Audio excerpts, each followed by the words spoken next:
ఆంధ్రప్రదేశ్లో కూటమి ప్రభుత్వం అధికారంలోకి వచ్చినప్పటి నుండి రాష్ట్రంలో అనేక చోట్ల వైఎస్ రాజశేఖర రెడ్డి గారి విగ్రహాలను ధ్వంసం చేయడం, వివిధ రకాలైనటువంటి ప్రభుత్వ కార్యాలయాలకు సంస్థలకు ఉన్నటువంటి వైఎస్ రాజశేఖర రెడ్డి గారి పేరును తొలగించడం అనేది పరిపాటైపోయినటువంటి ఈ కూటమి ప్రభుత్వం విశాఖలోని ఆంధ్ర క్రికెట్ అసోసియేషన్ వారికి ఆధీనంలో ఉన్నటువంటి స్టేడియంకి వైఎస్ రాజశేఖర రెడ్డి గారి పేరును తొలగించడం చూస్తుంటే ఈ కూటమి ప్రభుత్వానికి స్వర్గీయ శ్రీ వైఎస్ రాజశేఖర రెడ్డి గారి పేరు పట్ల, వారి పేరును తలుచుకుంటేనే ఎంతటి భయం కలుగుతోందనేది స్పష్టమవుతోంది. దీనికి నిదర్శనంగానే కూటమి ప్రభుత్వం అధికారంలోకి వచ్చినప్పటి నుండి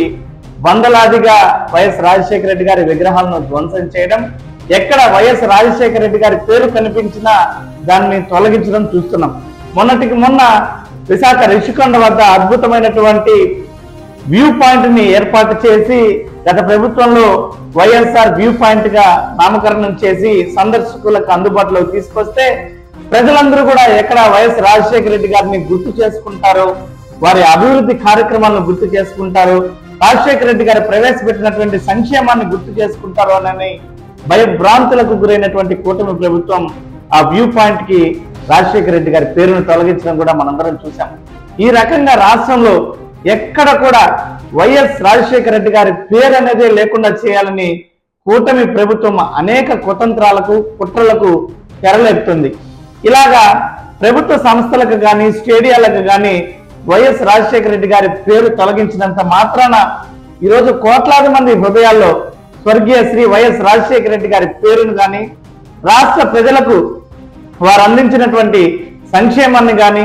రాష్ట్రాన్ని రాజశేఖర రెడ్డి గారు చేసినంత విధంగా అభివృద్ధిని కానీ ఈరోజు ప్రజల హృదయాల నుంచి ఏమాత్రం కూడా ఈ కూటమి ప్రభుత్వం కానీ, చంద్రబాబు నాయుడు గారు కానీ, పవన్ కళ్యాణ్ గారు కానీ తొలగించడం అనేది అసాధ్యం. ఇలాంటి కుట్రల కన్నా రాజశేఖర రెడ్డి గారి పేరును తొలగిస్తే రాజశేఖర రెడ్డి గారిని మర్చిపోతారు ప్రజలు అనుకోవడం కన్నా, రాజశేఖర రెడ్డి గారు అందించినటువంటి సంక్షేమం కన్నా గొప్పగా, రాజశేఖర రెడ్డి గారు రాష్ట్రాన్ని అభివృద్ధి చేసినంత కన్నా గొప్పగా, లేదా రాజశేఖర రెడ్డి గారు రైతులకు కానీ, మహిళలకు కానీ, యువకులకు కానీ, ముఖ్యంగా రాష్ట్రంలో విప్లవాత్మకమైనటువంటి మార్పులు తీసుకొని వచ్చి జలయజ్ఞం అయితేనేమి, ఆరోగ్యశ్రీ అయితేనేమి, ఫీజు రియంబర్స్మెంట్ అయితేనేమి, 2 రూపాయలకే కిలో బియ్యం వంటి అద్భుతమైనటువంటి సంక్షేమ పథకాల ద్వారా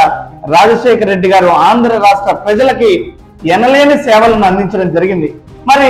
ఆ రకమైనటువంటి సంక్షేమం కానీ, ఆ రకమైనటువంటి అభివృద్ధి కానీ మీరు చేయలేక ఈరోజు ప్రజల హృదయాల నుంచి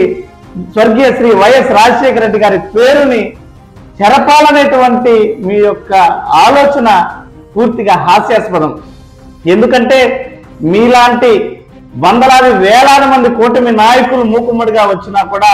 ప్రజల హృదయాల నుంచి ఈరోజు స్వర్గీయ శ్రీ వైఎస్ రాజశేఖర రెడ్డి గారి పేరును చెరపడం అనేది అసాధ్యమైనటువంటి విషయంగా మేము తెలియజేస్తున్నాం. కాబట్టి మీకు చేతనైతే ఈరోజు రాష్ట్రంలో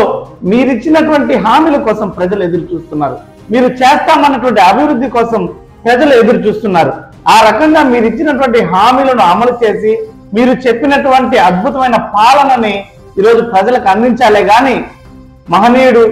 వైఎస్ రాజశేఖర రెడ్డి గారి పేరును తొలగించాలి, రాబోయేటువంటి రోజుల్లో వైఎస్ రాజశేఖర రెడ్డి గారు అనేటువంటి జాడలే ఆంధ్ర రాష్ట్రంలో లేకుండా చేయాలని మీ యొక్క కుటిల నీతిని పక్కన పెట్టాలని, ప్రజలందరూ కూడా ఈ రకమైనటువంటి మీ విధానాల పట్ల అసహించుకుంటున్నారని చెప్పేసి కూడా ఈ సందర్భంగా